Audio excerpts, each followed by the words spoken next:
Welcome to Psychology 101, Introduction to Psychology. I'm Dr. Craig. I'll be the professor for this course. My email is tcraig@uidaho.edu.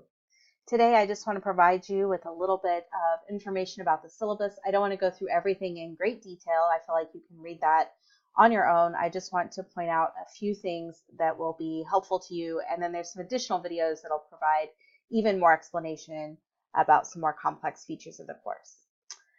First of all, we are going to cover a very broad array of topics, and as a result of that, we are not going to be able to cover each topic in much depth. However, I've created or gamified the course so that you can find ways to deep dive or learn more about material that is most interesting to you. First, we should cover the learning outcomes. The bold learning outcomes are the University of Idaho learning outcomes. You'll also see in here APA goals. These are the American Psychological Association's goals that they believe students in a Psychology 101 course should be able to achieve, and things that they should know after taking the Psych 101 course. So if you hit an assignment, you're wondering why we're doing that, reflect on these learning outcomes. That will likely give you a little bit more of an explanation. In terms of the workload, you should plan for any 3-credit course to spend 6 to 9 hours each week in a full semester course, doing readings and or taking quizzes, doing homework, etc. The best news is that the textbook is free. It's going to be linked through BB Learn, and each chapter is linked to the appropriate lesson. Computer skills software, online resources, everything you need will be online, but you want to be sure you have reliable internet access and a web browser. You'll also need to use Microsoft Word and be able to read PDF files. You're expected to have basic computer skills that enable you to navigate BB Learn and access these online resources. Finally, you should check BB Learn and your UI email account at least once a day during the week. And note that FERPA regulations mean I can only email you back to your vandal.uidaho.edu account. I cannot respond to an email that comes from a non-uidaho.edu account. So if you email me from your Yahoo or your Gmail, I won't be able to respond to that email.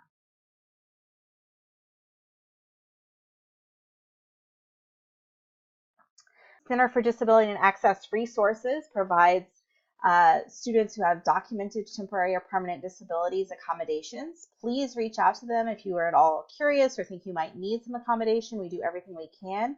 I've set up the course to maximize accommodation for most things, so tests and quizzes have unlimited time, but you may need something else, and just reach out to them and we'll definitely work with you to make sure you can complete the course.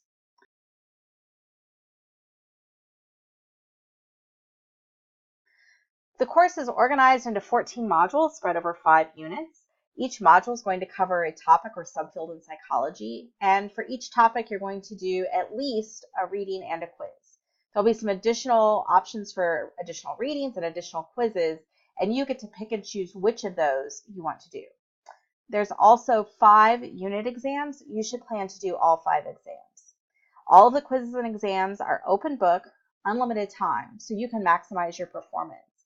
The question formats are multiple choice, true, false, matching, and hotspot images. We have 15-point quizzes where each item is worth 1.5 points, and there's 10 items. Deep dive quizzes that are 10 points or 5 points. The 10-point is 10 items with 1 point each, and the 5-point is 10 items with a half point each. Exams are 30 items, each worth 1 point. There's a video directly below this that's going to go over many ways in which you can earn points. So I encourage you to watch that in order to go over this point section on quizzes and exams and exactly how you're going to earn your quiz and exam points this semester. I'm going to go ahead and scroll down. This is probably the most helpful table. 5 exams at 30 points, that's 150 points. The course is worth 500, so you definitely want to do all the exams. You do as well as you can. There's 14 quizzes at 15 points. Everybody needs to do those, so 210 points. And then there's these deep dive blue and green quizzes. They vary in points, so 10 points or 5 points. And you get to mix and match these. And the main thing is that you attempt at least 140 points. All of this work over here, the streak points, effort XP, and perfection points, I'm going to leave to the points discussion later in a different video.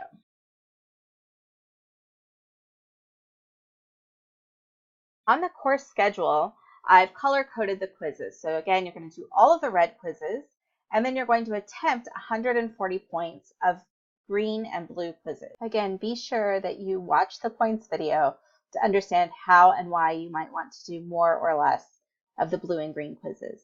The other thing to keep in mind is when your other courses are having midterms. So if you know, for example, that you're going to be very busy right before spring break, then it may make sense to do more work before then so that you're not feeling crunched during that time. And at times where you know that you have big projects due in another course, you can decide how much work each module is by simply deciding whether you're going to do blue or green quizzes and in which modules and what part of the semester. I do want to point out that there are due dates that are Fridays. That's in this far right column just off the screen here. And you'll see that those Friday due dates often have an asterisk by them. And so that asterisk means that you actually are going to be given a grace period until Sunday at midnight. And that's the following Sunday, 11:59 p.m. Pacific time. If you turn in work by then, you will not incur a late penalty. If you turn in work after that Sunday at midnight time, that work is subject to a late penalty. 10% per day late. Weekends, Saturday and Sunday, count as one day. You might also want to think critically about which topics, just read through the topics, which ones interest you. And part of the benefit of being able to choose which kinds of quizzes you do and how many is that you might find sensation and perception very interesting, so you want to do all of these quizzes, which means later on you may be able to skip a blue quiz because you've already completed an extra 10 points here. I'm going to leave it to the points page to talk to you about streak points, but keep in mind that the due dates and getting things in on Friday can actually earn you some additional points. We understand that sometimes things get busy and some people are going to need that grace period, so there's no penalty for work turned in by that grace period deadline, but there's no streak points for work turned in after Friday at midnight.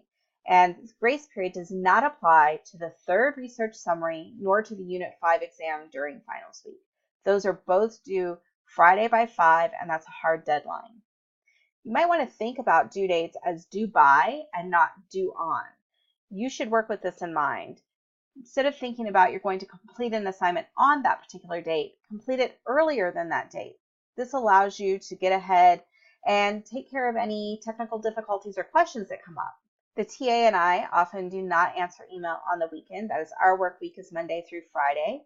And we tend to work 8 to 5, though sometimes you'll get lucky and we'll be able to respond after hours.